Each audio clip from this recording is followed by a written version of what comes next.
hari ini kita akan kita akan melengkapi materi kita berkaitan dengan teknik berpresentasi.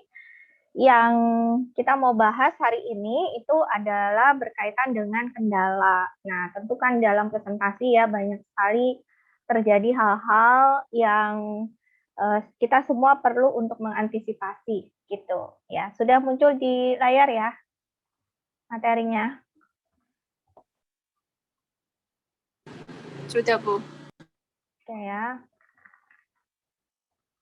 Bentar ya, saya slideshow. Ya, oke.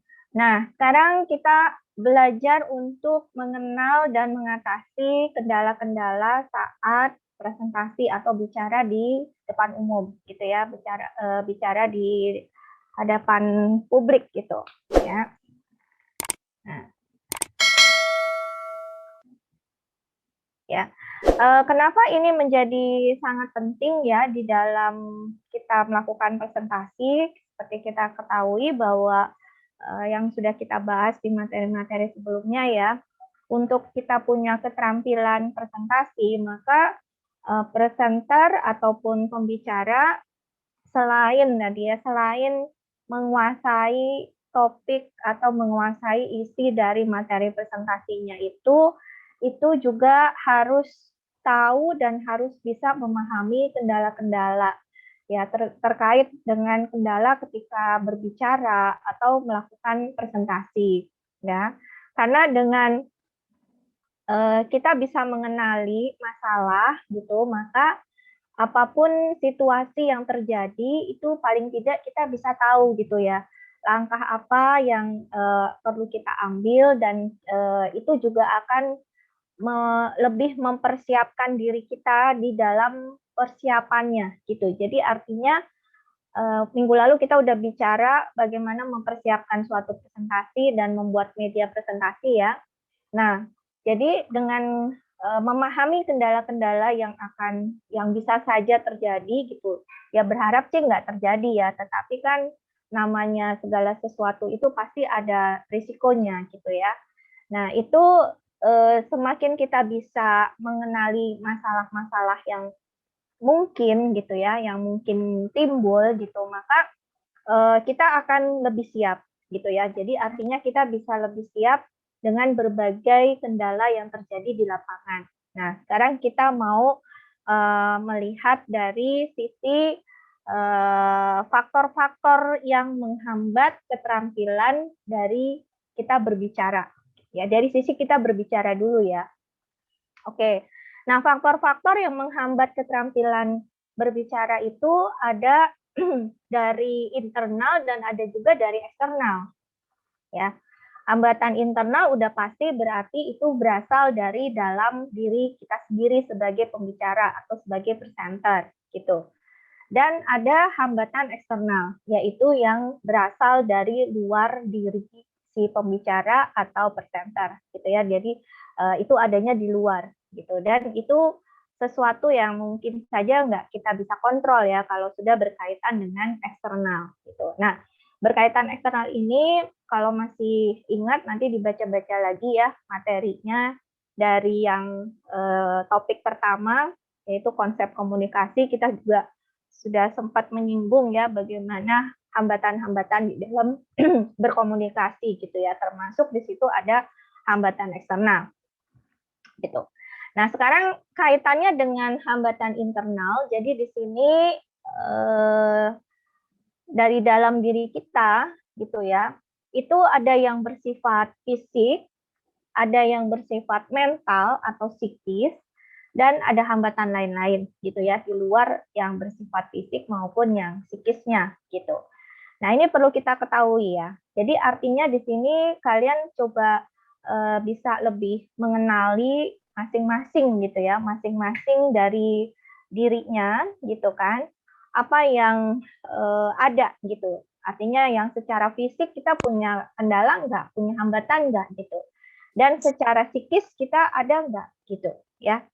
Nah, di hambatan yang bersifat fisik ini, itu terkait di dalamnya itu ada ketidaksempurnaan pada alat ucap alat ucap ya, alat ucap manusia. Jadi kayak kita menyebutkan sesuatu, misalkan ada yang di sini ada yang ini, ada yang cadel, ada nggak? Yang nggak bisa jelas huruf R-nya gitu? Ada? Semoga nggak ada ya, semuanya ya. Terus ada juga mungkin yang P jadi P gitu ya. Nah, itu juga artinya ada ketidaksempurnaan pada alat ucapnya gitu ya. Mudah-mudahan di sini semua tidak ada masalah di situ ya. Terus berkaitan juga kalau hambatan yang bersifat fisik ya, yaitu kondisi. Nah, kondisi kita ya. Jadi kondisi fisik yang kurang sehat gitu. Misalkan lagi flu. Nah, kalau lagi flu suara agak bindeng ya, pendengaran juga agak terganggu mungkin gitu ya. Nah, itu juga akan mempengaruhi ya bagaimana kita berbicara gitu ya. Dan juga kesalahan di dalam mengambil postur dan posisi tubuh ya. Ini juga akan menjadi hambatan yang bersifat fisik. Jadi kalau misalkan pada saat kita berbicara gitu ya, posisi kita berdiri, posisi kita duduk gitu, itu juga akan mempengaruhi. Jadi kalau kita duduk yang ya duduk yang apa ya, yang asal gitu ya. Duduk itu kan juga ada etikanya ya. Jadi ada bagaimana cara duduk yang baik gitu ya. Terus cara berdiri yang benar itu juga ada. Nah, ketika itu dilakukan tidak sesuai dengan apa yang seharusnya, itu bisa menjadi gangguan gitu. Jadi bisa menjadi hambatan untuk kita berbicara dari sisi fisik kita gitu. Oke. Nah, kemudian kalau dari yang bersifat mental atau psikis ya, ini dibagi dua. Ada yang sifatnya sementara dan ada yang sifatnya laten. Laten itu yang lama gitu ya, bisa menaun gitu ya. Nah, kalau yang sementara atau temporer biasanya tuh ya karena takut, gugup gitu ya. Sering nggak dirasakan seperti itu pada saat mau presentasi? Ada rasa takut, malu, ragu. Pernah ngalamin kayak gitu? Ada, Bu. Evi? Iya, Ya, Bu. sering ya kayak begitu. Iya. Seringnya Iya, apa? Bu. Rasa apa? Grogi, nervous, takut, atau malu, atau apa yang sering dirasain? Tak takut sama malu. Takut, Lebih dominan sih grogi sih. oh gitu. Takut sama malu. Iya. Apa yang yang ditakutkan gitu? Apa sih yang ada di dalam pikirannya Evi? Kenapa kok jadi muncul ada rasa itu gitu, rasa takut gitu? Takut pas nyampein materi, takut ada yang salah gitu loh, Bu. Ah, Takut para gitu. teman-teman tuh takut gak paham apa yang Evi sampaikan. Oh, gitu. Jadi apa namanya punya punya kekhawatiran gitu ya bahwa yang disampaikan itu tuh bisa diterima atau enggak sih gitu ya. Terus apakah Iya, kita Bu. bisa jelas menyampaikannya atau enggak gitu ya. Nah, itu kira-kira itu munculnya dari mana ya? Kayak gitu itu. Dari mana sih? Itu muncul Kenapa, dari Bu? mana? Ya, itu muncul dari Iya, mana Bu. ya? Ketakutan itu munculnya dari mana? Ya, Dari awal kurang percaya diri. ya dari Ya pikiran enggak? kita bukan sih? Kayak tadi ya, Iya. itu nanti Mm-mm. takut salah, terus nanti takut apakah pesertanya atau audiensnya itu nggak bisa nangkep gitu. Itu semua munculnya dari mana sih? Dari pikiran ya? Pikiran. Dari pikiran ya, gitu. Nah, Mm-mm. jadi di sini ini sering kali ya kita juga harus tahu nih, gitu. Kita harus belajar bahwa pikiran kita itu kalau nggak kita bisa kendalikan, maka kita bisa bisa menjadi si pikiran itu, gitu. Makanya hati-hati, gitu. Selain Evi, ada yang lain nggak yang punya pengalaman di hambatan mental yang temporer ini? Siapa lagi? Siapa lagi? Ada yang lain? Ferdian, bisa dengar saya? Iya Bu, bisa Bu. Ya, gimana? Kalau kamu hambatan secara fisik ada nggak? Pernah Enggak, nggak? Hmm? cuman kalau mau presentasi pastinya grogi Mm-mm. dikit. Cuman kalau kita udah siap, udah prepare dengan matang, kemungkinan Mm-mm. presentasi itu bisa berjalan dengan lancar sesuai yang Oke. kita inginkan. Ya, betul sekali gitu. Tapi groginya kamu itu lebih disebabkan karena apa biasanya? Biasanya sih audiensnya sih Bu. Mm-mm. Kalau nggak ngedengerin gitu kadang grogi apa Oh, ya, salah. oke, ya. Nah, itu ya kembali lagi ya. Jadi itu kan semuanya kan adalah pemikiran ya. Jadi dari munculnya itu adalah dari pikiran kita sendiri. Nah, maka di sini yang saya mau sampaikan gitu ya, hati-hati dengan pikiran ya. Karena pikiran kita itu jahat ya. Kalau kita nggak bisa kendalikan, akhirnya nanti kita akan menjadi si pikiran atau kita bisa jadi si perasaan itu gitu ya. Itu sering kali ya, jadi kayak misalkan ada orang yang akhirnya jadi nggak percaya diri, itu kenapa? Karena dia sudah tidak menjadi dirinya gitu, karena dia di dirinya itu sudah dikuasai oleh pikiran-pikiran dia gitu kan, yang menyebabkan dia itu jadi nggak percaya diri gitu ya.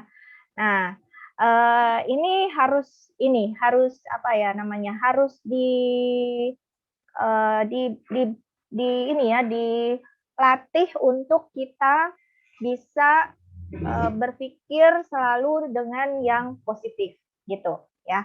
Artinya kita harus lawan itu, harus kita kendalikan. Jadi menjadi diri sendiri, bukan jadi si pikiran ataupun bukan jadi si perasaan seperti itu ya. Oke.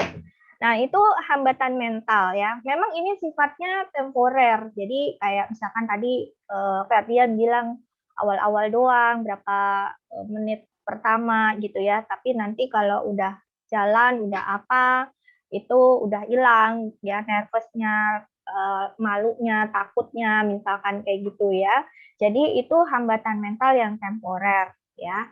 Tapi kalau yang temporer ini dibiarin juga gitu ya, dibiarkan terus, ini juga akan nggak bagus juga gitu ya. Artinya ini menjadi sesuatu yang bisa menaun gitu nanti akhirnya gitu ya. Terus ada juga hambatan mental yang bersifat laten ya. Nah, ini di sini ada 4 jenis ya, ada 4 macam yang kaitannya hambatan mental yang memang ini jangka panjang ya. Jadi bisa bisa bisa bertahun-tahun gitu ya. Nah, itu berkaitan memang dengan apa ya, bisa bisa dibilang itu bawaan, bisa juga terus juga dari personality, dari kepribadiannya atau karakter dari orangnya, itu juga bisa seperti itu ya. Misalkan di sini ada yang dia itu memang tipenya penggelisah gitu ya, penggelisah itu ya memang sudah kebiasaan, bisa juga ya dari lingkungan keluarganya atau dia dari kecil gitu ya. Jadi ada masalah mental yang membuat dia itu merasa apa, sering gelisah gitu ya, tipe penggelisah. Tipe penggelisah ini pun juga memperburuk kondisi gitu pada saat dia melakukan presentasi misalkan atau bicara gitu ya. Itu jadi nggak tenang gitu kan akhirnya gitu ya. Nah, itu ada yang tipe penggelisah. Ada juga tipe hem ehem ehem hem vokalis ya. Nah, itu artinya di sini secara artikulasi ditandai oleh bergetar tidaknya hambatan dalam saluran udara. Jadi ada masalah di saluran udaranya gitu ya. Nah, itu juga bisa mempengaruhi secara mental ya, karena akhirnya karena dia punya masalah itu gitu. Bukan fisik ya ini, tapi ini lebih lebih karena dia ada tipe apa, ini sebenarnya juga dari ini gitu, mulainya dari pikiran juga gitu ya. Akhirnya itu akan mendorong bagaimana muncul rasa takut ya, rasa nggak percaya diri. Nah, itu juga mendorong ke sana gitu ya. Terus juga ada tipe penggumam, jadi kayak gitu ya, sebentar gitu ya. Nah, itu bisa jadi gitu ya, misalkan gitu ya. Nah, itu juga memang sering ya dilakukan gitu, apa tanpa kita sadari gitu. Tapi itu bisa kita latih sih sebenarnya gitu ya.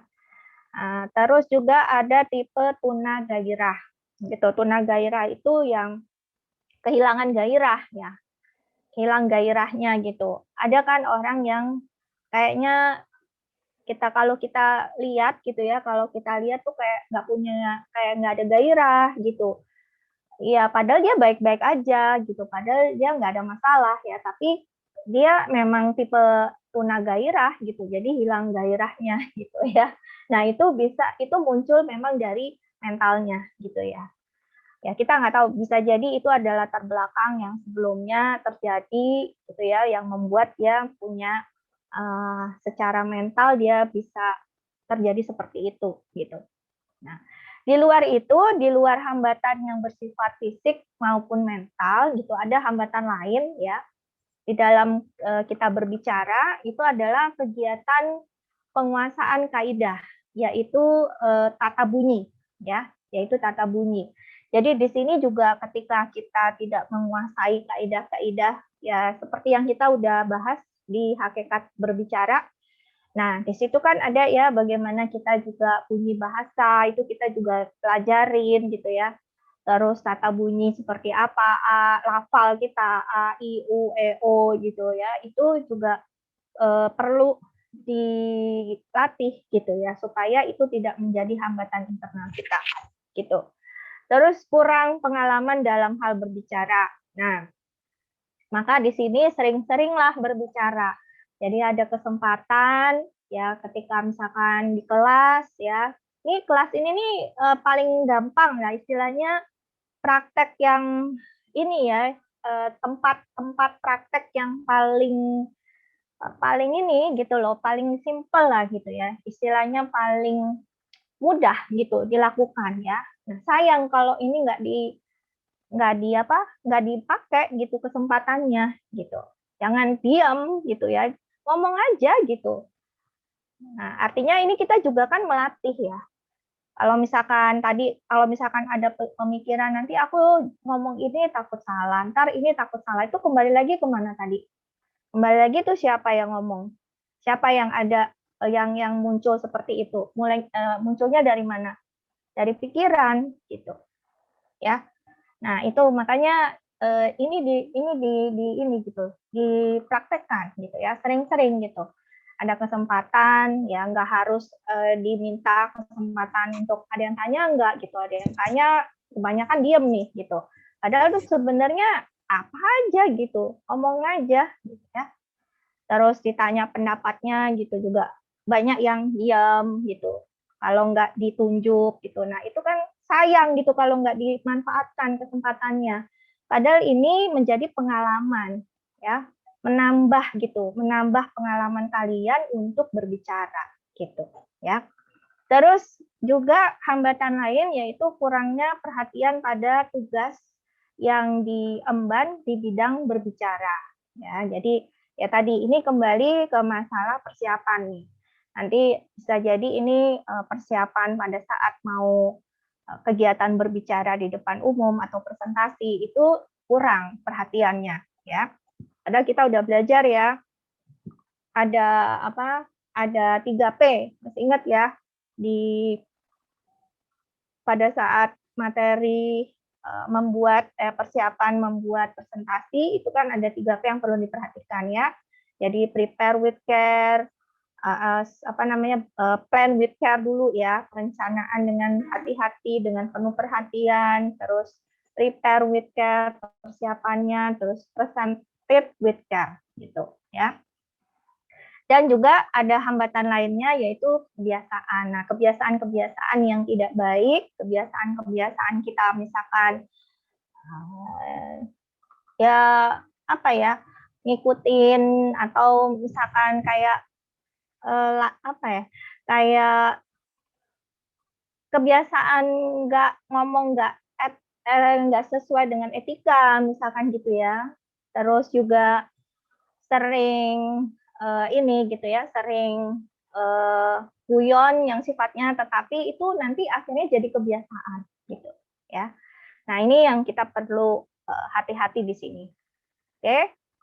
Nah, lalu untuk yang hambatan eksternal ini berupa suara ya, bisa berupa suara, bisa berupa gerak, bisa berupa cahaya, bisa juga berupa jarak ya. Nah, di berupa suara ini yang bisa mengganggu, yang bisa menjadi hambatan kita ketika berbicara, itu misalkan ada suara yang berasal dari dalam ruangan atau dari luar ruangan. Jadi pada saat kita melakukan presentasi gitu kan, ada suara apa nih, misalkan ada suara bising gitu ya. Bisa jadi alat media presentasi kita itu juga jadi pengganggu gitu ya, misalkan sound ya, ada sound systemnya gitu ya, mic-nya, tapi bunyi misalnya gitu ya. Nah, itu kan menjadi hambatan kita gitu ya, jadi hambatan eksternal tuh gitu. Terus juga yang berupa gerak. Kalau berupa gerak ini misalkan ketika kita berbicara tetapi dalam kondisi dalam perjalanan, misalkan seperti itu ya. Jadi ada sesuatu yang akhirnya jadi bergerak terus kitanya juga jadi nggak konsen atau tidak fokus gitu pada saat kita berbicara ya. Ingat ya, yang namanya presentasi itu bukan hanya kita pakai slide terus kemudian ada di depan terus ada audiensnya ya, tapi ketika misalkan di dalam perjalanan ya, ada kita ketemu relasi, terus kita lihat sini ada peluang untuk bisnis ya, kita mau menawarkan sesuatu, itu kita presentasi pada saat itu gitu ya. Jadi perbicaraan kita itu pun kita sedang melakukan presentasi gitu ya. Terus ada hambatan yang berupa cahaya.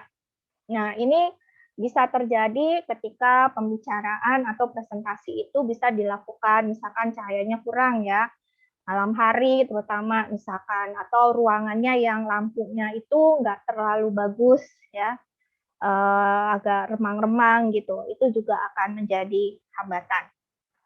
Dan berupa jarak ya, di sini misalkan terlalu jauh nih antara kita sebagai pembicara atau presenter, terus audiens kita tuh jauh banget di sana gitu ya, seperti kayak nggak terjangkau gitu ya. Itu kalau mic-nya, sound system-nya itu tidak bagus ya, nah itu bisa jadi masalah ya, artinya materi yang kita sampaikan itu pasti nggak tersampaikan dengan benar gitu, maksudnya dengan baik ya gitu. Nah, ini yang makanya perlu hal ini tuh diperhatikan pada saat perencanaan ya, pada saat perencanaan yang P pertama itu ya. Di situ kan kita harus konfirmasi ya, bagaimana berkaitan dengan alat bantu presentasi kita gitu. Jadi ke panitianya. Nah, terus pada saat itu juga kita perlu, di situ juga penting bagi kita itu datang tepat waktu ya. Tepat waktu itu artinya bukan pas nih waktunya, tetapi preparation-nya 30 menit sebelumnya itu sebaiknya kita udah standby. Jadi biar kita itu bisa memetakan gitu ya, memetakan situasi kondisi yang ada di lingkungan itu pada saat kita mau melakukan presentasi. Jadi kita udah tahu nih audiens kita ada di mana posisinya. Kalau kita lihat kok jauh sekali ya jaraknya, boleh dong diatur, minta panitianya untuk bisa nggak dimajuin lagi tuh kursi-kursinya, misalkan gitu ya. Atau bisa juga misalkan bentuknya kok jadi kayak kayak barisan gitu tapi nggak ada celah gitu. Nah, sementara kita ingin bisa berinteraksi ya, kita bisa minta tolong bisa digeser atau bisa diubah bentuknya, bisa U-shape, V-shape misalkan gitu ya, bentuk U atau V gitu ya, sehingga ada ruang gerak di tengah kita itu untuk kita bisa berinteraksi misalkan gitu ya. Nah, itu semua berkaitan dengan jarak. Jadi di sini supaya apa? Supaya informasi atau materi yang ingin kita sampaikan itu benar-benar nyampe gitu ya, benar-benar bisa ditangkap, bisa diterima gitu. ya.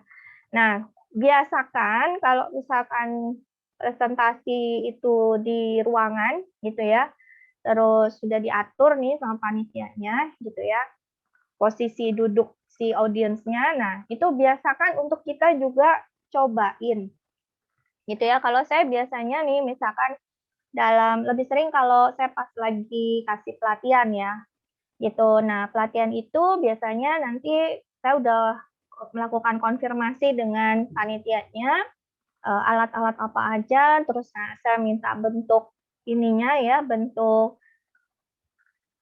posisi duduk ya istilahnya gitu. Jadi audiens itu nanti mau dibentuk seperti apa ya, biasanya sih seringnya tuh U-shape gitu ya. Terus udah gitu saya nanti pada saat dia panitia itu sudah atur, itu kadang-kadang juga masih perlu kita perhatikan, kita cek gitu ya. Nah, saya biasanya sering nanti, oh kok gini ya, terlalu kaku gitu. Nah, kalau terlalu kaku akhirnya yang kasihan yang pinggir-pinggir nih gitu ya. Pada posisi jadi nih bentuk bentuk duduknya audiens itu juga harus disesuaikan dengan screen ya. Kadang-kadang nih panitia itu sering juga ya nggak main taruh aja gitu screen-nya, nggak iya karena mungkin tidak paham ya gitu. Jadi nggak melihat ke audiens gitu. Nah, kita yang paham di sini, kita sebagai pembicara, presenter gitu ya, itu yang harus kita perhatikan gitu. Karena itu nanti akan menjadi hambatan-hambatan kita gitu. Ada yang mau ditanyakan sampai di sini? Atau ada yang punya pengalaman berkaitan dengan hambatan eksternal? Gimana? Ada?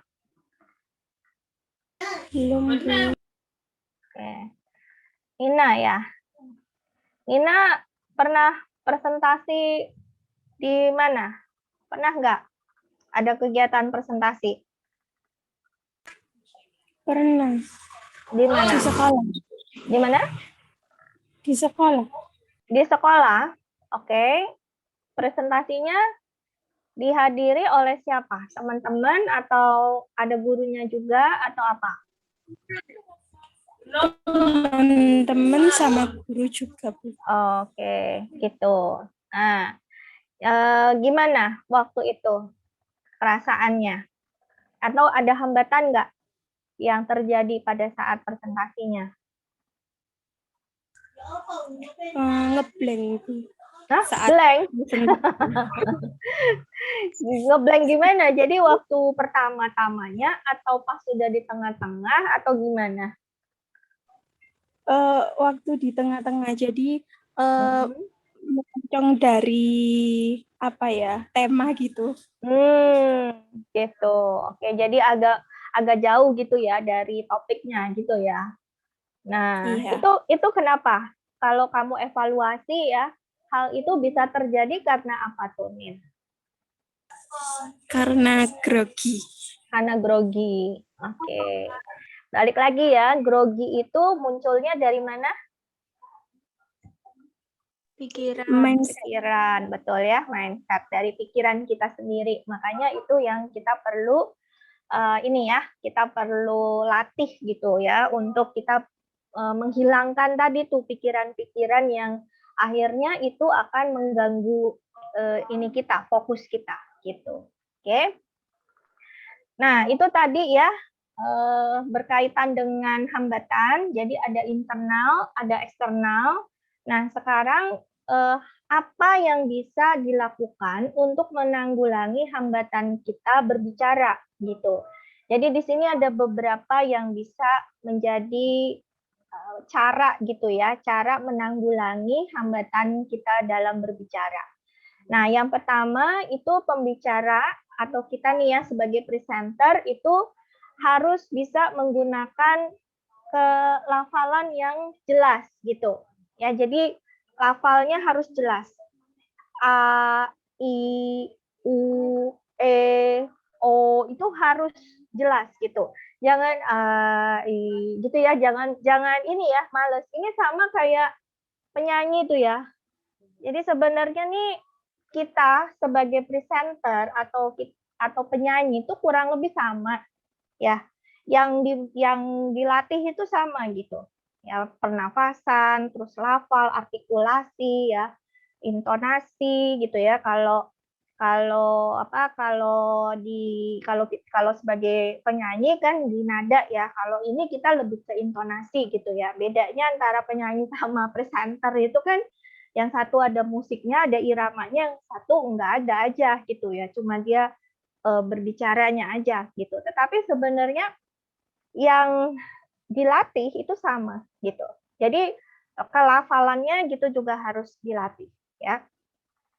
Terus juga harus menggunakan intonasi ya, intonasi. Nah, intonasi ini kan salah satu dari komunikasi, yaitu komunikasi apa? Masih ingat kita udah pernah bahas nih di topik kita yang pertama. Komunikasi itu ada apa aja? Ayo. Verbal dan non verbal. Oke, Corina. Ya, yang intonasi masuk ke mana? Intonasi masuk ke non verbal. Oke ya. Di dalam komunikasi efektif itu yang paling besar persentasenya masih ingat nggak? Itu apa? Body language. Yes, betul. Body language, bahasa tubuh ya, gitu. Nah, yang paling sedikit itu adalah komunikasi verbalnya, yaitu kata-kata, gitu ya. Kata-kata itu ternyata hanya 7%. Nah, lebih banyak komunikasi efektif itu dikontribusi dari komunikasi nonverbalnya.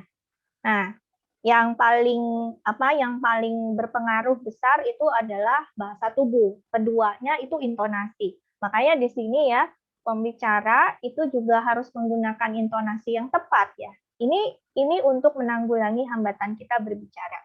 Gitu. Ya. Terus banyak berlatih, berusaha. Terus juga harus, nah ini balik lagi ya, tadi sering banget yang pengalamannya itu berkaitan dengan kepercayaan diri.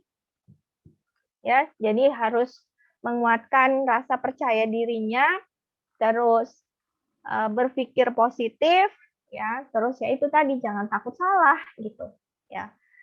Salah sih wajar ya, tapi kita bisa meminimalisir salahnya dengan cara apa? Dengan cara apa? Kita bisa mengurangi gitu ya risiko salah itu dengan cara apa? Latih, betul, berlatih. Terus maksudnya pada saat persiapan itu benar-benar harus harus diperhatikan gitu. Ya, ya, itu ya. Nah, terus juga ketika akan berbicara di depan umum, ya pembicara harus benar-benar menguasai isi. Nah, ini ya, ini yang nanti nih kemana-kemana nih ikut terus nih yang berkaitan dengan penguasaan materi ya. Jadi apapun masalahnya gitu, pasti tetap penguasaan materi itu menjadi suatu sumber masalah ketika itu tidak dilakukan gitu ya. Terus menggunakan ekspresi yang sesuai dan gerak tubuh yang tepat. Nah, ini tadi bahasa tubuhnya gitu. Jadi ekspresi wajah ya, ketika ngomongin semangat ya harus semangat gitu, benar-benar ya, dari matanya, terus dari gerak tubuhnya gitu. Itu juga harus gitu. Itu bisa menanggulangi hambatan kita gitu. Oke. Nah, itu beberapa tadi ya berkaitan dengan hal-hal yang bisa menanggulangi hambatan berbicara. Nah, sekarang kita lebih mengenal apa aja masalah-masalah ketika presentasi gitu ya. Nah, ini ada di sini melupakan potensi diri gitu. Nah, ini termasuk internal kita ya gitu. Jadi masuknya nanti jadi ke hambatan internal ya, melupakan potensi diri. Ya, setiap orang itu kan punya potensi. Kita harus sadar, makanya tadi ya, semakin kita bisa mengenali diri kita semakin baik gitu ya.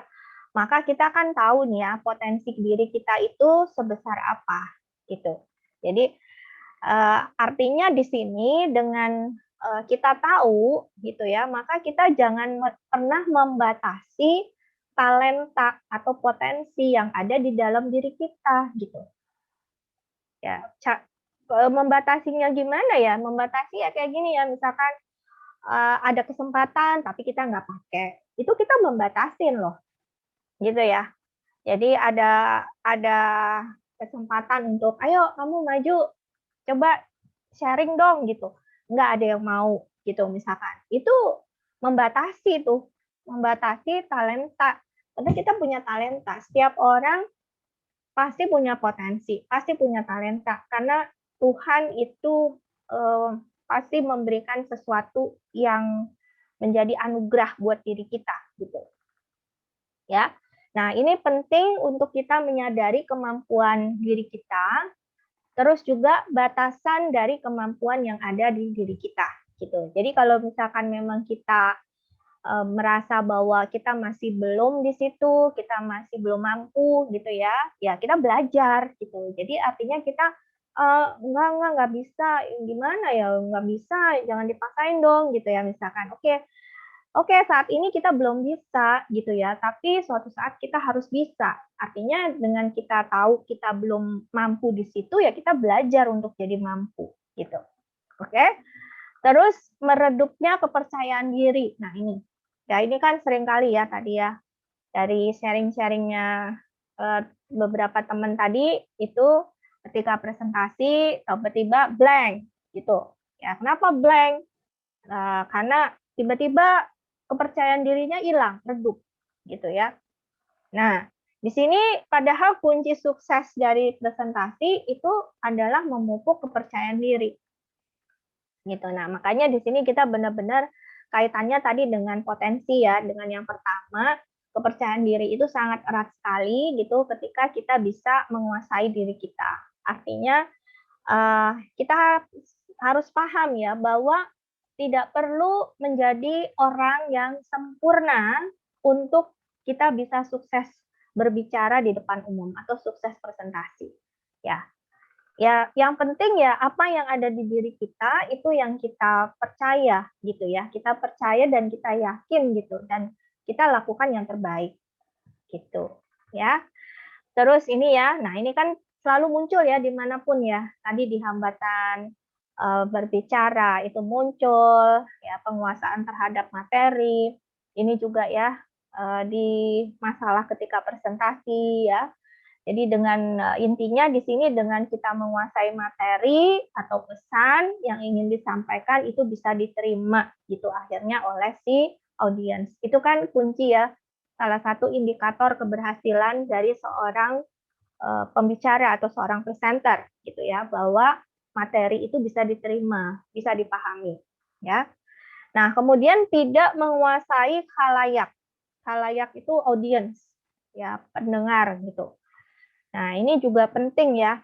Dan ini sangat sangat berpengaruh juga nih ketika kita tidak bisa mengendalikan peserta gitu ya. Kita kalah jadinya gitu ya. Nah, hati-hati karena ini sudah hadapannya sama publik ya. Jadi untuk kita bisa menguasai khalayak itu atau audiens gitu ya, kekuatan itu ada di tangan kita sebenarnya. Kita harus tahu itu gitu. Jadi caranya adalah ingat kembali lagi fokus. Kan yang tahu materinya saya gitu ya. Nah, ini sangat berkaitan dengan ini ya, penguasaan materi. Jadi kalau misalkan kita memang sudah sering berlatih, terus kita juga sudah punya banyak pengalaman, terus kitanya juga siap ya, benar-benar well prepare gitu, persiapan yang sangat baik itu untuk presentasi, ya untuk kita berbicara di depan umum, ya yakin bahwa yang kekuatan kita itu ya kekuatan pada saat di depan umum itu adanya di diri kita gitu ya. Dan kita nggak bisa, artinya kita jangan punya persepsi yang jelek itu atau curiga dengan audiens gitu ya. Kalau ada yang misalkan di antara audiens itu ada seorang ahli misalkan gitu ya. Terus atau ada yang nggak mendengarkan gitu ya fokus saja gitu, fokus pada yang mendengarkan, pada orang-orang yang mendengarkan gitu. Ya, jadi di sini kan kita yang punya kendali gitu. Jangan sampai kita yang dikendalikan oleh audiens. Oke? Nah, ini kita perlu mengenal tipe-tipe audiens ya untuk membantu kita ya untuk menguasai khalayak. Oke ya. Nanti sambil saya sampaikan berkaitan dengan tipe-tipe audiens ini, kalian coba mengenali ya. Kalau saya sebagai audiens tuh saya masuk tipe yang mana sih gitu ya. Jadi coba untuk cross check ke dirinya masing-masing gitu.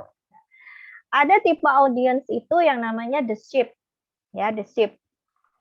The sheep itu tipe audiens yang mereka itu fokus mendengarkan apa yang dikatakan oleh si pemateri, si pembicara, ya, dan sangat menanti jawaban dari si pembicara kalau dia lagi bertanya, gitu.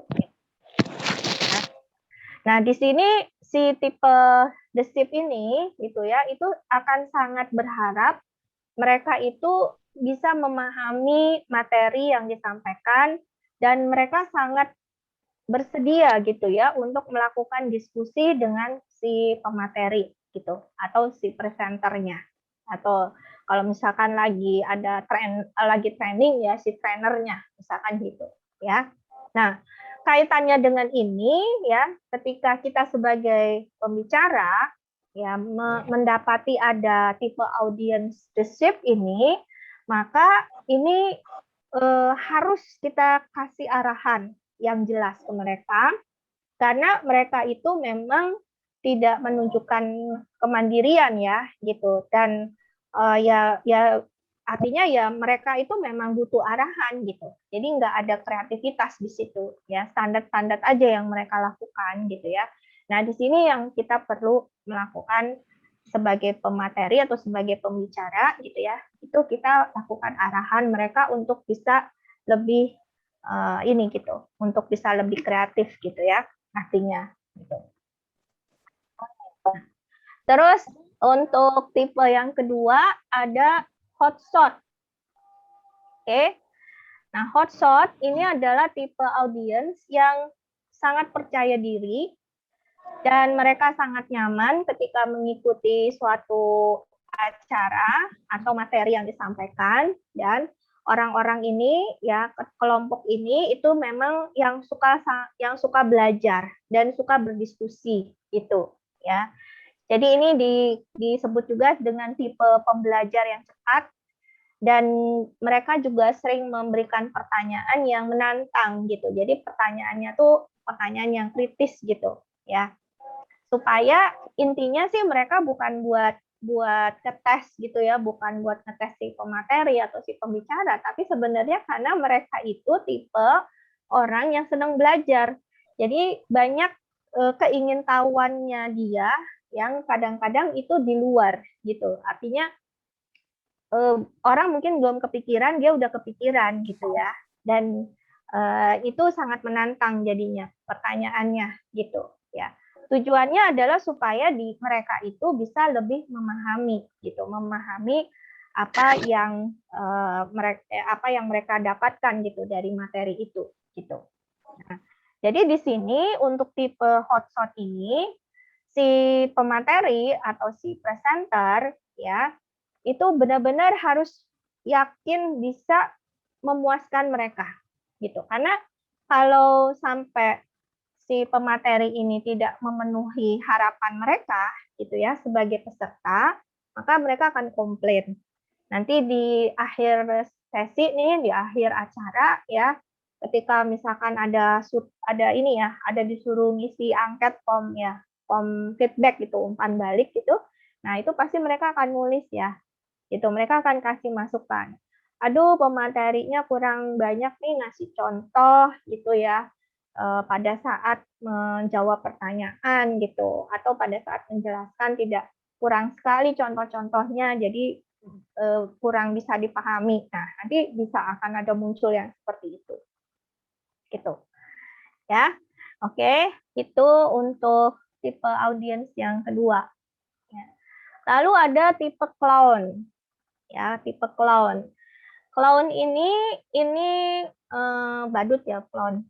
tipe audiens yang suka berinteraksi sosial. Jadi memang ramah-tamah ya, orang-orang yang senang ngobrol, senang berdiskusi gitu ya, terus senang kerja kelompok gitu ya. Nah, jadi tipe audiens ini mereka juga banyak bertanya, terus juga banyak kasih komen, ya komen-komen gitulah, komen-komen ringan ya, gitu. Tidak seperti yang tadi ya, tipe hotshot tadi gitu. Kalau hotshot tuh nanya benar gitu. Nanyanya, pertanyaannya memang berbobot gitu ya pertanyaannya. Nah, kalau clown ini kayak ya buat ini aja, buat meramaikan suasana gitu ya. Jadi banyak komentar gitu. Terus dia memang senang ya kalau ada pas momen untuk diskusi gitu ya. Nah, jadi untuk orang-orang ini, untuk si audiens ini itu sangat mudah untuk dimotivasi. Jadi ayo kita bisa ini ya, bisa fokus terus habis ini kita akan bahas topik ini. Nah, kira-kira gimana nih gitu. Nanti masing-masing bisa ini ya. Nah, itu dimotivasi itu mudah gitu ya. Jadi dengan cara dikasih perhatian aja gitu ya, itu mereka udah mau berperan aktif gitu. Seperti itu. Oke. Jadi kita bisa mengenal tipe clown ya. Nah, kalau seminar seperti ya untuk publik seminar ya, publik ya, seminar publik gitu. Itu audiensnya ya bisa terdiri dari bermacam-macam ini gitu. Jadi nggak bisa kita menentukan satu tipe aja gitu ya dalam satu kegiatan, nggak bisa. Nggak usah dalam bentuk seminar yang pesertanya 100 gitu. Dalam 20 orang kelas aja ini bisa bermacam-macam gitu. Makanya di sini kita juga sebagai pemateri ya sebagai presenter itu harus mengenal gitu. Sehingga tujuannya apa sih? Tujuannya supaya kita bisa tahu ya cara pada saat kita menjawab pertanyaan misalkan gitu ya. Pada saat kita berinteraksi dengan mereka gitu ya. Nah, pada saat kita memberikan penjelasan, menyampaikan materi itu bagaimana gitu ya. Oke. Nah, yang keempat ada tipe sniper, penembak, pemburu ya, gitu. Nah, ini tipe audiens ini bisa dikatakan sebagai orang yang egois ya.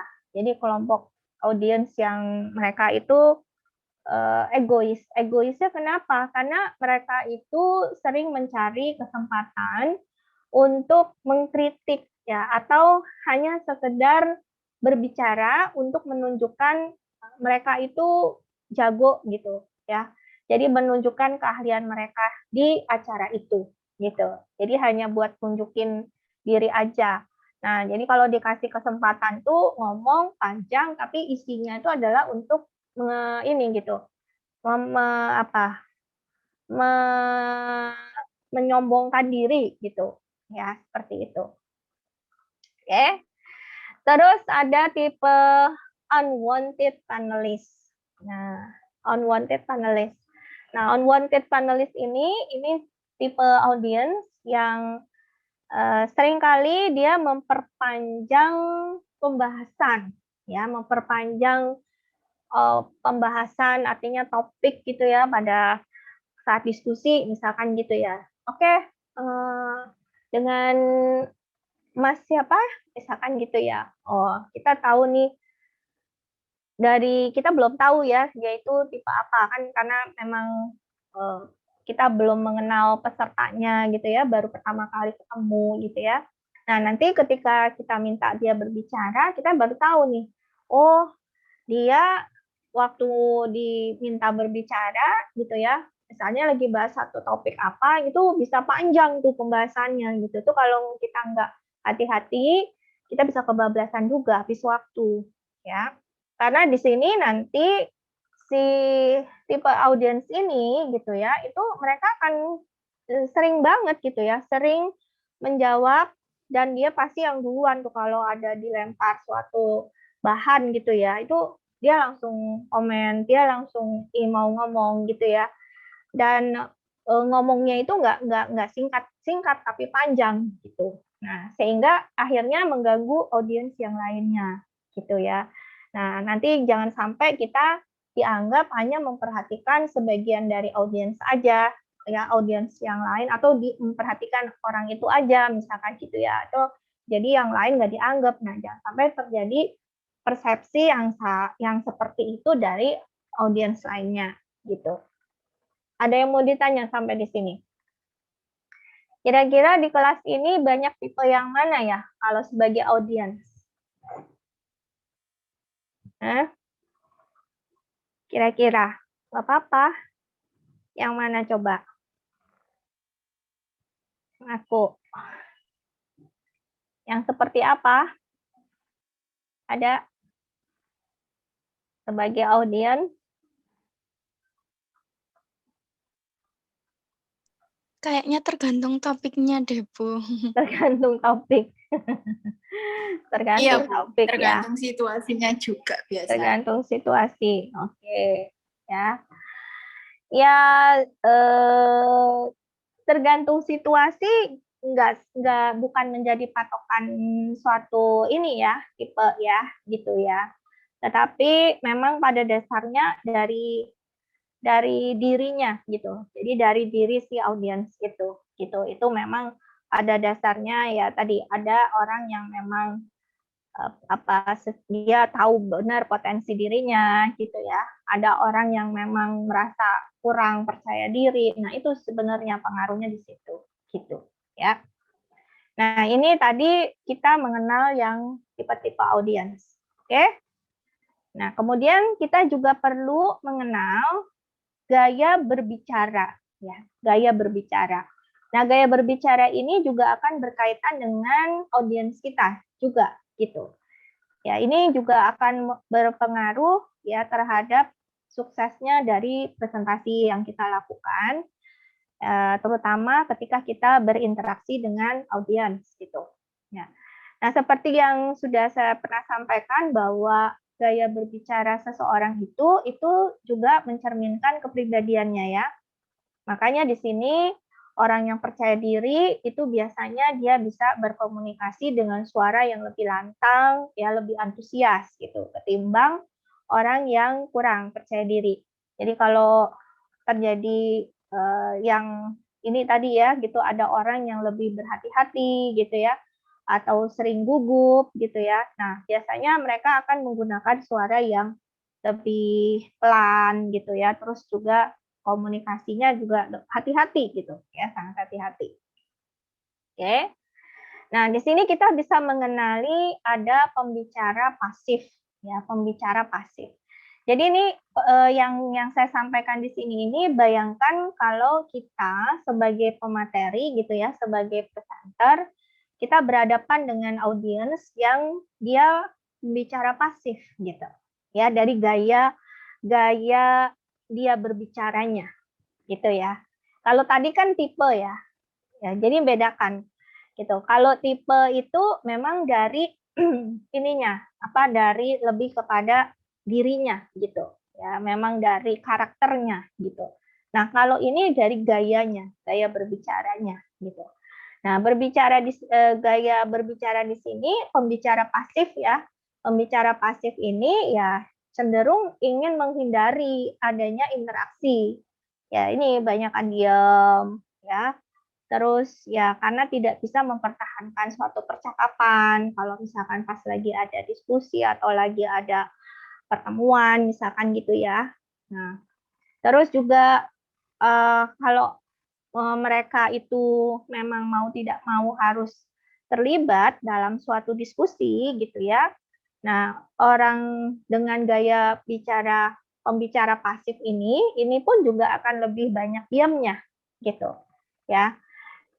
Kalau nggak ditanya ya nggak dijawab gitu ya. Bahkan di sepanjang percakapan itu ya paling cuma sedikit-sedikit aja gitu kontribusinya.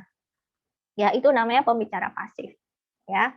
Nah, untuk si pembicara pasif ini yang bisa kita lakukan apa gitu ya. Nah, tipsnya di sini kita bantu ya. Jadi sebagai pemateri nih, kita sebagai presenter yang punya pengetahuan gitu ya, punya ilmunya di sini gitu. Nah, ini kita harus menyandingkan si pembicara pasif ini dengan lawan bicara yang memang bisa mendukung dia gitu. Jadi jangan kalau misalkan nanti, ayo sekarang kita coba ya untuk topik ini kita mau diskusi nih gitu.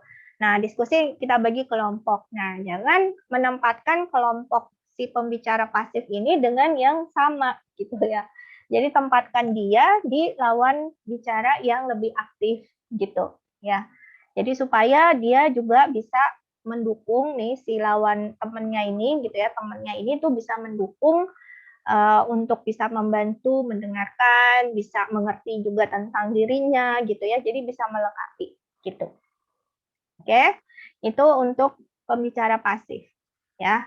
Lalu ada pembicara agresif. Nah, ini biasanya di sini kebalikannya ya. Kalau tadi pasif diam, kalau agresif itu mendominasi ya. Jadi apa-apa dia aja gitu yang tampil ya. Nah, jadi di sini ini sedapat mungkin si pembicara agresif ini dia bisa mengontrol atau bisa menjadi kendali gitu ya dari semua proses pertukaran informasi gitu. Nah, untuk berhadapan dengan pembicara yang agresif ini gitu ya, ini kita sebagai presenter atau kita sebagai pemateri itu juga harus tahu dulu gitu ya. Kita bisa memahami kenapa ya orang ini atau alasannya pasti ada sesuatu di balik kenapa orang ini bisa mendominasi percakapan gitu. Jadi kita coba mengenali gitu ya. Nah, kita bisa mengajak mereka untuk memilih lingkungan untuk mendengarkan yang lebih tenang gitu. Jadi kita mengarahkan gitu ya. Oke, coba ya kita dengerin yang lain dulu ya, misalkan gitu ya. Terus bisa juga dengan kita melakukan diskusi 1 lawan 1. Jadi misalkan nih pas break ya. Jadi pas acara ada break nih, nanti lanjutin lagi kan ya presentasinya. Nah, pada saat coffee break misalkan kita bisa datengin tuh yang tadi yang si pembicara agresif ini gitu ya. Lalu kita bisa diskusi nih one on one ya 1 lawan 1 gitu ya untuk bisa membantu mereka orang-orang yang tipe ini gitu ya untuk untuk fokus gitu ya. Jadi untuk fokus kepada materi kita gitu sehingga bisa ada komunikasi 2 arah seperti itu. Oke, jelas ya. Lalu ada pembicara yang asertif ya. Nah, pembicara yang asertif ini yang boleh dibilang ini pembicara yang ideal ya. Jadi bisa bisa terlibat gitu ya. Jadi dia mau berkontribusi ya. Lalu pada saat penyampaian materi kita itu mereka ini benar-benar yang fokus gitu ya. Terus juga strategi bisa proaktif juga gitu ya. Terus ya positif gitu. Artinya ketika ada kendala atau apa di dalam suatu perjalanan presentasi itu mereka bisa membantu kita gitu ya untuk mengatasi masalah dan bisa berkomunikasi seperti itu gitu. Nah, ini yang kita harapkan ya gitu. Jadi presenter ini akan sangat terbantu nih gitu ya. Kita sebagai pemateri itu akan sangat terbantu dengan kehadiran pembicara yang asertif ini gitu. Ya, sehingga ini yang bisa membantu ini bisa berjalan gitu ya dengan baik gitu. Oke. Itu tadi dari gaya berbicara. Ada yang mau ditanya sampai di sini?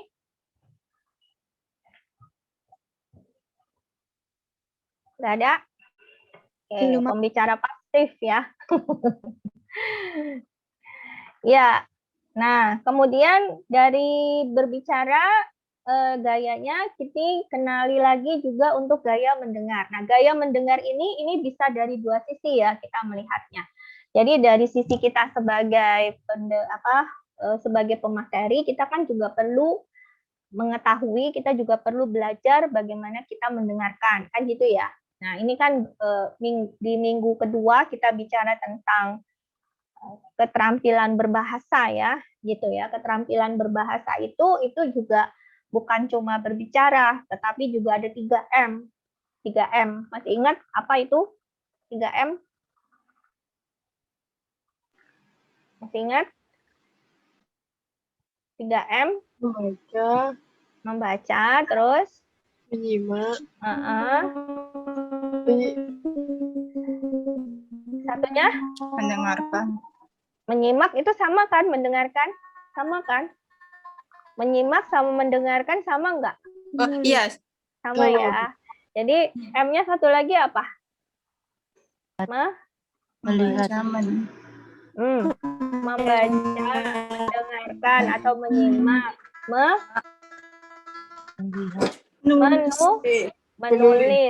menulis ya. Wah, ayo ingat-ingat lagi ya, dibaca. Nanti ujian keluar tuh, gitu ya. Nah, keterampilan berbahasa artinya di sini bukan cuma kita tampil untuk kita ngomong ya, untuk kita presentasi, tetapi ini juga menjadi satu kesatuan dengan keterampilan berkomunikasi lainnya atau keterampilan berbahasa lainnya, yaitu 3M tadi ya. Jadi kita juga harus bisa terampil di dalam kita mendengarkan. Nah, terutama mendengarkan, karena mendengarkan ini itu pasangan abadi nih antara mendengarkan sama berbicara, gitu ya. Dalam komunikasi yang efektif itu dua ini harus dilakukan, gitu ya. Selain 2M lainnya, yaitu menulis dan juga membaca. Kalau menulis dan membaca, gitu ya, itu memang ada situasi-situasi tertentu yang perlu dilakukan, yang untuk dilakukan seperti itu gitu ya. Tetapi kalau dalam kehidupan kita sehari-hari nih gitu ya, dalam komunikasi kita sehari-hari itu pasti ada mendengarkan dan berbicara, itu udah pasti gitu ya. Nah, di sini untuk gaya mendengar ini memang bergantung kepada alasan. Ya, jadi ada alasan seseorang untuk mendengarkan di suatu kelompok atau pada orang tertentu gitu ya. Nah, kita bisa bagi di sini untuk gaya mendengar itu yaitu berorientasi kepada konten. Berorientasi pada konten. Jadi ada yang gaya mendengarnya itu adalah mereka nggak ngelihat ke siapa orangnya gitu ya, tetapi yang ngisi siapa, yang bicara siapa gitu. Mereka nggak terlalu peduli ya. Yang mereka pedulikan itu adalah kontennya. Isi dari materinya itu apa sih gitu. Jadi di sini gaya mendengar yang berorientasi pada konten ini gitu ya. Mereka ini si audience misalkan atau kita sebagai presenter kita bisa menggunakan orientasi pada konten ketika untuk mendengarkan apa atau mengapa gitu ya yang ada di dalam suatu pembicaraan gitu ya. Jadi di sini sebagian besar interaksi kita itu adalah diskusi umum ya, di mana seringkali terjadi perubahan pada topik dan lawan berbicara kita gitu ya. Itu lebih fokus. Jadi kayak misalkan dalam diskusi ya, di salah satu acara presentasi kita gitu ya. Nah, di situ kita fokus nih untuk mendengarkan. Jadi apa sih yang mau disampaikan? Jadi kita nggak usah, bukan siapa dia yang ngomong ya, tetapi kita orientasi pada konten apa yang mau mereka sampaikan gitu ya. Itu gaya mendengar yang berorientasi pada konten. Nah, ada juga berorientasi kepada orangnya gitu, atau kepada si lawan bicaranya gitu. Jadi kayak misalkan kita bisa sebagai presenter ada audiens kita yang berbicara nih ya, kita fokus kepada si orang ini gitu ya. Nah, ini dengan gaya mendengar seperti ini gitu ya, itu tujuannya adalah untuk tahu latar belakang dari si orang tersebut. Kita bisa lakukan ini gitu. Artinya kita ingin tahu, kita ingin menggali lebih dalam gitu ya. Apa sih latar belakangnya gitu. Nah, biasanya ini ketika kita bertemu dengan orang-orang baru gitu ya. Jadi kayak misalkan nih kita diminta untuk presentasi di suatu tempat misalkan gitu ya. Nah, orang-orangnya banyak yang nggak kita kenal gitu. Nah, jadi awal-awal itu sebelum kita mulai sebaiknya kita coba berinteraksi kan. Nah, pada saat kita berinteraksi gitu. Nah, itu kita coba menggunakan gaya mendengar yang berorientasi pada lawan bicara kita gitu. Supaya apa? Supaya kita tahu nih latar belakangnya apa gitu, sehingga pada saat presentasi itu berlangsung gitu ya, nah itu kita bisa mulai menempatkan orang-orang ini gitu ya, kita bisa arahkan gitu. Jadi kita bisa mengendalikan gitu ya situasi yang ada di dalam presentasi kita gitu ya, dan bisa membuat kita juga lebih dekat gitu ya dengan berorientasi pada orang. Terus juga orientasi kepada tindakan. Nah, di sini fokus mendengarkan itu akan lebih dititik beratkan kepada rencana tindakan yang akan dilakukan selama diskusi berlangsung gitu ya. Kalau kita terlibat dalam komunikasi seperti ini ya, maka lebih baik kita meminta semua pendapat atau semua peserta untuk menuliskan keputusannya atau rangkumannya atau kesimpulannya gitu ya yang sudah dibuat dalam suatu diskusi dan kemudian disampaikan gitu ya, disampaikan ya.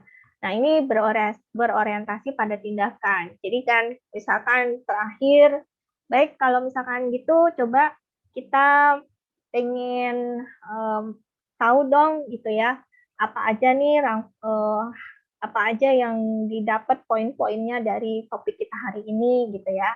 Nah, itu kita bisa lakukan seperti itu gitu ya. Jadi gaya mendengar yang berorientasi pada tindakan. Gitu. Bisa diikutin sampai di sini? Ada yang mau ditanya? Lewat? Pas? Belum. Oke. Ya. Nah, ini dia ya yang dari awal tadi kita ngobrol, seringkali ada rasa gugup ya, nervous gitu. Oke, nah sekarang berkaitan dengan ini kendala ya di dalam presentasi, maka gimana caranya kita mau mengatasi rasa gugup kita ketika berada di atas panggung atau kita berada di depan gitu ya pada saat kita berbicara di depan umum. Yang pertama itu adalah tarik nafas ya. Jadi kalau gugup, kalau udah mulai grogi nih gitu ya. Nah, itu coba tarik nafas dalam ya. Terus dilemaskan otot-ototnya. Jadi ada relaksasi gitu. Nah, ini juga penting ya pada saat kita latihan itu juga melatih pernafasan. Ya sama tadi seperti saya bilang ya, ini kita nggak beda-beda jauh sama penyanyi sebenarnya gitu. Cuma kalau penyanyi ada musiknya ya, kalau presentasi nggak ada musiknya gitu. Ya paling ada background aja gitu. Nah, di sini kita perlu memang melakukan pelatihan pernafasan. Supaya apa? Supaya pada saat kita berbicara itu kan juga panjang waktunya ya. Apalagi kalau misalkan nanti kalian termotivasi untuk menjadi trainer gitu misalkan ya. Nah, trainer itu kan dia butuh endurance, artinya butuh daya tahan yang kuat ya, yang panjang gitu loh untuk suatu sesi gitu. Misalkan pelatihannya 1 hari, mulai dari pagi sampai sore, dia sendiri gitu. Nah, itu kan kalau nggak berlatih pernapasan itu bisa habis suara. Gitu ya. Sama kayak penyanyi yang dia bisa di atas panggung gitu dia bisa nyanyi sampai 20 lagu tapi suaranya masih tetap oke gitu. Nah, itu kenapa? Karena itu dari pelatihan pernafasan ya. Nah, pernafasan ini juga bisa mengatasi rasa gugup kita gitu. Oke. Terus jeda ya. Jeda, the power of jeda nih, kekuatan dari jeda. Ketika ada gugup menyerang, muncul gitu ya, misalkan di tengah-tengah pembicaraan atau di tengah-tengah kita melakukan presentasi gitu, lakukan yang namanya jeda gitu. Atau pause. Jadi kalau kita dengerin musik di pause dulu ya, stop dulu sebentar gitu. Jangan lama-lama ya. Karena kalau lama-lama nanti pesertanya kabur gitu, kelamaan nih ngapain ini apa nih maksudnya. Ya, jadi di sini jeda sebentar aja gitu, sejenak gitu ya, untuk kita bisa mengembalikan fokus kita gitu. Ya, jadi kita menenangkan diri, kita bisa melambatkan melambatkan tempo bicara kita, terus intonasi kita bisa lebih softkan gitu, bisa kita lembutkan gitu ya. Terus tarik nafas, terus senyum ya, senyum, terus tatap mata audiens kita ya. Terutama audiens yang kita akrab dengan dia. Ya, akrab kan tadi ya. Jadi ini kayak misalkan tadi di awal kita udah coba berkenalan gitu ya, berinteraksi, dan kita udah tahu dia latar belakang seperti apa, dan kita berharap dia bisa menjadi audiens kita yang mendukung kita gitu ya. Nah, itu bisa kita lihat ke sana gitu, supaya menenangkan gitu, mengembalikan tadi rasa gugupnya itu kembali normal ya. Nah, terus kuasai materi, benar kan? Ada terus kan dimanapun caranya ya untuk mengatasi kendala-kendala itu tetap ada, karena kuasai materi ini memang jadi sumber utama ya, sumber utama dari keberhasilan kita berbicara di depan umum ya. Jadi pelajari, pahami, kuasai, dalami topik pembicaraan sebaik mungkin ya. Nah, kalau perlu kita melakukan riset, ini seperti yang kita minggu lalu bahas, yaitu di perencanaan ya. Bagaimana kita bisa tahu gitu, bisa tahu topik kita ini bisa kita kembangkan seperti apa gitu ya, dan audiens kita siapa itu bisa kita sesuaikan gitu ya.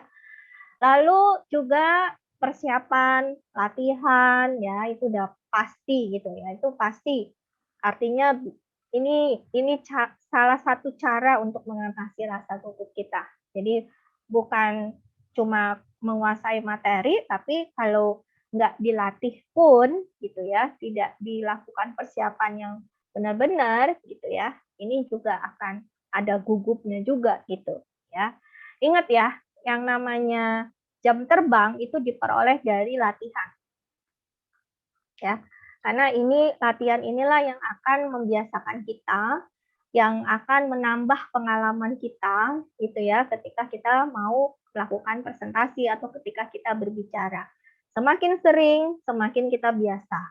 Jadi jam terbang kita pun akan semakin tinggi, istilahnya begitu. Oke. Terus relaksasi ya, relaksi tubuh. Jadi dirilekskan, dibuat relax ya, santai gitu ya, jangan tegang gitu. Jadi relax your body, sempatkan diri untuk relaksasi ya, misalkan kalau pada saat itu ya, pada saat mau akan presentasi nih gitu, bisa ke toilet dulu, terus di situ lakukan olah nafas ya, latihan pernapasan tadi pakai diafragma ya, jadi biasakan itu latih. Terus stretching, tahu stretching nggak? Tahu nggak stretching? Tahu. Apa? Kayak gimana stretching? Lemesin gitu ya. Nah, macam-macam ya. Jadi ada peregangan gitu. Jadi mau lemesin tangan gitu ya. Terus ini ya supaya nggak kaku gitu. Gitu senam mulut gitu ya. Terus itu bisa dilakukan ya. Terus gerakin tangan, kaki, otot, bahu dan lain-lain ya. Itu untuk supaya mengurangi tensi dalam tubuh kita gitu. Jadi kita bisa lebih tenang gitu ya, lebih rileks. Terus relaksasi suara ya, relaksi suara. Jadi bukan cuma tubuh tapi suara itu juga perlu dirileks ya. Artinya di sini melatih pengucapan. Tadi kan ini kaitannya dengan lafal ya. Pelafalan yang jelas itu ya dari sini gitu. Jadi kita melatih pengucapan vokal ya dengan yang paling dasar itu adalah yaitu ya a, i, u, e, o itu gitu ya. Tapi benar-benar benar gitu melakukannya. A itu benar-benar A yang ini rahang itu sampai kebuka gitu ya. I itu yang benar-benar gigi itu kelihatan gitu ya. U itu yang mulut tuh monyong gitu ya. O itu yang bulat ya, O gitu. E itu ya sama kayak I tapi dia lebih lidah itu di bawah gitu ya. Nah, jadi itu perlu dilakukan. Ya. Nah, ini juga bisa membuat ini juga termasuk senam mulut tadi saya bilang ya.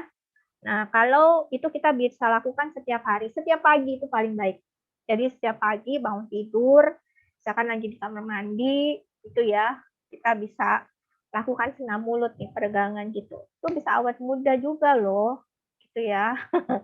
Jadi latih-latih seni biar kenceng gitu. Nah, itu senam mulut ya. Nah, kalau misalkan pada saat di acara gitu ya, nggak usah teriak-teriak, nggak usah ngomong, nggak usah disuarain gitu ya, cukup gerakannya aja gitu ya, tapi tanpa suara gitu ya, supaya supaya orang ngapain itu dalam toilet teriak-teriak ayu gitu kan ya, nggak usah begitu juga gitu ya, tetap bisa dilakukan tapi tanpa ada suaranya gitu. Tapi kalau di rumah itu yang dikeluarkan tuh gitu biar terdengar juga dengan jelas gitu ya. Terus juga rasa gugup itu bisa diatasi dengan kita tertawa. Nah, ya, laugh as much as you can. Artinya tertawa sebanyak yang kamu bisa ketawa ya. Jangan ditahan-tahan gitu. Artinya di sini dengan ketawa itu kita bisa membunuh gugup ya. Jadi misalkan kalau benar-benar nih gugupnya udah keterlaluan banget nih gugupnya ya. Nah, udah tarik nafas masih belum hilang juga gitu kan. Udah relaksasi ini, udah stretching, udah apa kok masih belum juga gitu ya. Nah, bisa misalkan kita bantu gimana ya supaya kita bisa ketawa gitu. Ya nonton, bisa buka YouTube lah gitu kan, cari yang lucu-lucu gitu bisa kita ketawa misalkan ya. Nah, itu sebelum sebelum acara, sebelum mulai kan udah pasti gitu ya. Terus senyum. Nah, senyum ini pun juga bisa mengatasi rasa gugup ya. Gitu. Jadi keep smiling sebelum, pada saat, dan selama kita melakukan presentasi, usahakan senyum itu ada ya, kecuali ketika kita menyampaikan sesuatu hal yang sedih gitu ya, atau sesuatu yang memang itu apa ya, suasananya memang bukan suasana yang ini ya, suasana yang happy gitu, tetapi yang memprihatinkan misalkan ya. Nah, itu juga kita kita selain itu ya kita lakukan ya senyum gitu. Karena di sini bukan cuma kontak mata gitu ya untuk bisa menjalin suatu hubungan baik dengan para audiens, tapi senyum itu juga ya. Nah, ini senyum ini pun juga bisa membuat kita lebih rileks ya, lebih nyaman dan kita lebih rilis gitu, lepas gitu. Ya. Oke ya. Jadi ini nanti kalian bisa mulai praktekkan ya. Gitu. Terus ada dua lagi ya berkaitan dengan rasa gugup. Untuk kita bisa atasi itu dengan know the room. Ya, know the room itu kita bisa kenali ruangan tempat kita melakukan acaranya, ya, presentasinya gitu. Nah, ini udah pasti dengan kaitannya tadi ya waktu ya. Jadi kalau itu yang saya bilang tepat waktu itu bukan pas jamnya, tetapi 30 menit sebelumnya itu, paling enggak 15 menit sebelumnya itu kita sudah standby ya di lokasi. Jadi di sini kita bisa tahu atmosfernya, kita bisa merasakan gitu ya dalam ruangan itu atmosfernya seperti apa. Selain tadi kita bisa cek-cek semua tuh ya alat bantu presentasi kita gitu. Tapi kita di sini bisa mengakrabi ruangan yang akan kita ada di situ gitu ya. Jadi kita benar-benar merasa seperti itu kayak tempat kita sendiri gitu ya. Itu ya, jadi kita bisa merasakan dulu kenyamanan di diri kita di ruangan itu. Karena kalau kita sendiri udah nyaman di dalam ruangan itu, otomatis kegugupan kita pun berkurang. Gitu. Ya. Terus ada ubah persepsi. Nah, ini pikiran ya. Jadi berkaitan dengan pola pikir, mindset gitu, persepsi kita. Jadi kalau misalkan di antara hadirin atau audiens kita tahu nih, aduh gila yang datang itu banyak orang-orang hebat ya, banyak orang-orang penting ya. Terus kita jadi nervous, jadi gugup gitu. Ingat ya, yang tadi saya bilang bahwa mereka itu hanya peserta.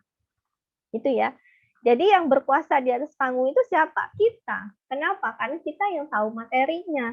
Karena kita yang menguasai, makanya itu kita harus menguasai materi gitu ya.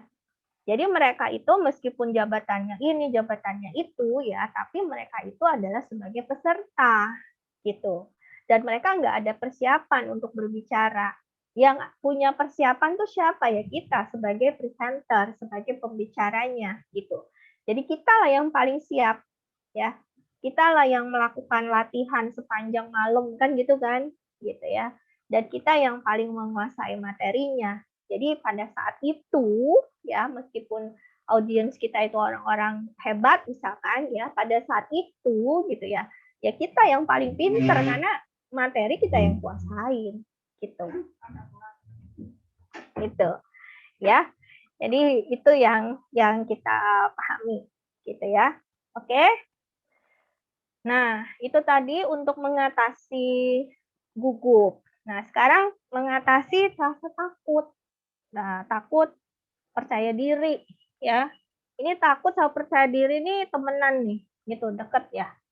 Itu saudaraan ya. Jadi kalau takutnya bisa dihilangkan, maka percaya dirinya pasti muncul. Itu udah pasti ya. Gitu. Jadi dengan kita bisa mengatasi rasa takut, tadi ya kembali lagi takut itu munculnya dari mana sih? Pikiran. Makanya jangan jadi pikiran. Jadilah diri kita. Hus sana-sana pikiran gitu. Pergi sana jauh-jauh ya. Gitu. Aku mau jadi diriku sendiri gitu ya. Oke. Nah, itu berarti percaya diri kita muncul. Gitu. Ya, percaya diri kita ini muncul itu pasti akan itu berpengaruh ke hormon kita juga ya. Di situ ada endorfin, ada hormon yang bisa ketika kita percaya diri itu dia akan memproduksi dalam jumlah yang cukup banyak gitu sehingga itu bisa mengalahkan hormon adrenalin ya yang muncul pada saat grogi. Jadi pada saat kita takut, pada saat kita nervous gitu ya, gugup gitu, grogi gitu, itu yang muncul kan hormon adrenalin ya, itu yang akan melemahkan. Nah, ketika kita percaya diri, ya hormon endorfinnya yang akan mulai berproduksi lebih banyak gitu. Ya, jadi menghilangkan ketakutannya tadi itu. Ya, kembali lagi kuasai topik. Oke. Nah, kemudian juga rasa takut dan tidak percaya diri kita bisa atasi dengan melibatkan audiens ya dengan cara yang berempati gitu. Nah, coba untuk melibatkan audiens meskipun di awal hal ini butuh usaha ya karena belum kenal, tapi kita perlu ini gitu. Perlu kita usaha untuk lakukannya gitu ya. Dan artinya di sini kalau kita bisa melakukan itu, kita bisa melibatkan mereka sehingga mereka juga merasa bahwa kehadiran mereka itu tuh ada gitu ya di situ gitu. Ya caranya gimana? Caranya ya sering-sering melakukan kontak mata, bahasa tubuhnya tadi yang kita tunjukin gitu. Makanya ini bahasa tubuh itu punya persentase kontribusi yang paling besar itu karena ini ya. Oke. Nah, ini juga ada beberapa, ini nanti ini berkaitan dengan teknis ya, teknis topik ini sebenarnya udah kita bahas di minggu pada saat pembuatan dan persiapan itu ya, membuat suatu presentasi. Oke, nah saya lanjut ke sini ya, untuk mengatasi alat bantu yang justru mengganggu ya, jadi ingat perhatikan. Alat bantu itu kalau kita nggak menguasainya, kita juga akan menjadi terganggu dengan kehadirannya gitu. Jadi hari gini kan kita pasti presentasi apalagi sekarang online ya, udah pakai laptop, udah pakai misalkan pakai HP, itu juga kita harus tahu caranya pada saat kita mau melakukan presentasi ya. Terus juga kalau kita di ruangan itu menggunakan LCD ya, menggunakan sound system gitu. Nah, itu kita harus tahu pointer segala macam. Nah, kalau misalkan terjadi sesuatu dengan alat ini, namanya juga alat ya, gitu. Kan nggak tiba-tiba ada aja gitu ya kendalanya, entah mati, entah apa gitu ya. Nah, apa yang perlu kita lakukan? Nah, di sini kita juga harus pintar-pintar menjaga mood-nya audiens. Ya, jangan sampai mood audiens itu hilang karena kendala, misalkan mati ini, blep gitu, ya LCD-nya mati, blep. Nah, ya saya pernah sampaikan ya kenapa dalam persiapan, dalam perencanaan itu, ya itu saya pasti menanyakan apakah di sana bisa disediakan flip chart, atau ya flip chart ya papan segitiga yang ada kertas, atau kalau nggak ada papan tulis, whiteboard yang bisa dipindah-pindah misalkan ya. Nah itu perlu gitu ya. Itu bisa kita lakukan. Untuk apa? Kaitannya tadi ya, ada rencana cadangan atau plan B gitu. Jadi plan A kita ya plan A kita sesuai gitu ya dengan apa yang kita mau ya, presentasi tepat waktu, presentasi selesai gitu ya, dengan apa yang kita harapkan gitu. Ya, tapi kalau terjadi sesuatu ya itu juga yang kita nggak tahu juga gitu karena namanya risiko ya. Nah, itu perlu ada namanya plan B. Oke, kalau misalkan ini nggak normal, berarti harus ada plan B, gitu ya. Nah, jadi di situ kita juga harus punya bahan ya, bahan untuk kita bisa tetap berinteraksi. Jadi kita bisa tetap punya cukup bahan untuk disampaikan di saat gangguan tadi, gitu ya. Misalkan gangguannya, oh ini sementara nih, nanti ada teknisi, nunggu teknisinya benerin gitu ya. Nah, kita ngapain kan nggak mungkin diem-diem kosong menunggu teknisinya benerin ya. Nah, kita bisa adakan yang namanya ice breaking, games misalkan gitu ya, atau diskusi misalkan seperti itu. Ya banyak hal yang bisa kita lakukan. Oke, yang penting adalah tadi menjaga mood supaya si audiens ini tetap dia bertahan di kita, jangan sampai dia kabur gitu. Mati lampu dah, Malisa, keluarannya bubar. Wah, itu ada provokatornya tuh biasanya gitu ya. Nah, kita jangan sampai kalah sama si provokator itu gitu. Oke. Jadi justru kendala itu bisa kita jadikan suatu peluang gitu ya. Bisa kita jadikan satu kesempatan atau tantangan buat kita untuk kita kreatif di situ gitu ya, melakukan kreativitas. Oke, dan di end terakhir itu adalah praktis ya. Jadi latihan. Oke? Ada yang mau ditanya sampai di sini? Jadi ini materi kita terakhir. Minggu depan itu praktek ya. Kalian mempersiapkan diri benar-benar gitu. Jadi waktunya hanya maksimal 5 menit ya untuk setiap orang. Jadi mungkin agak butuh waktu agak panjang gitu ya. Biar semuanya bisa gitu. Oke? Terus ada yang mau ditanyakan berkaitan dengan tugas saya minggu depan?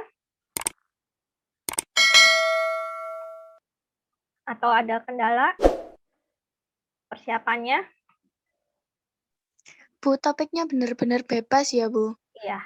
Nggak terpatok tentang komunikasi atau presentasi. Enggak. Pokoknya yang kamu benar-benar kuasai. Itu ya.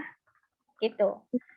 Ya, jadi nanti kalau saya tentukan tapi kamu nggak menguasai kan lebih repot lagi. Jadi mendingan saya kasih kesempatan karena ini cukup singkat waktunya, jadi lakukan presentasi itu sesuai dengan apa yang benar-benar kamu kuasain. Jadi meskipun tanpa slide pun, kamu bisa melakukan presentasi, gitu. Paham ya? Iya, Bu, paham. Oke. Yang lain ada yang mau ditanyakan? Kalau nggak ada, bisa tolong dinyalakan dulu semuanya. Saya biar capture ya. Ini sudah lewat ya. Saya mesti masuk kelas berikutnya. Yuk, coba di-on-kan dulu cam-nya. Indri udah. Saifuddin, Ritma, Leni.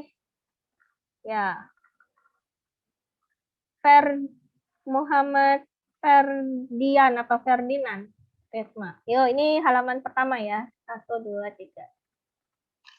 Oke. Satu lagi halaman kedua.